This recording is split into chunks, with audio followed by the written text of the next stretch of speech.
Bueno, y seguimos aquí en este parque donde están haciendo este pequeño evento acerca de la pronta llegada de la Navidad, que bueno, pues es muy temprano todavía como para que ya sea Navidad, porque todavía estamos en noviembre 17, pero pues aquí ya se siente como el espíritu navideño.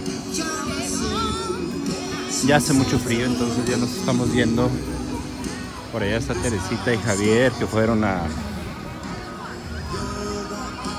poner un malvavisco en el fuego. A ver si los alcanzan a ver, por ahí están.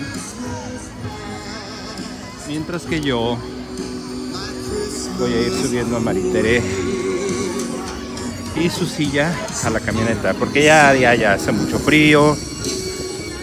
No venimos así como que muy preparados para este frío. Bueno, Maritere sí. Ella sí viene súper bien, cubiertísima.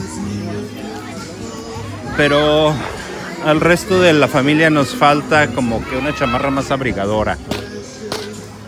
Por lo tanto, bueno, creo que es un momento de irnos. Ya estuvimos un ratito en el refugio donde hicieron que dizque la carta de Santa Claus y una galleta que hizo Maritere, que le puso unas cosas ahí arriba y una crema blanca y así cosas.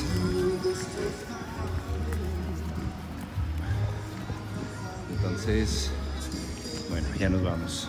Aquí está nuestra camioneta. En un momento nos estaremos yendo. Saludos.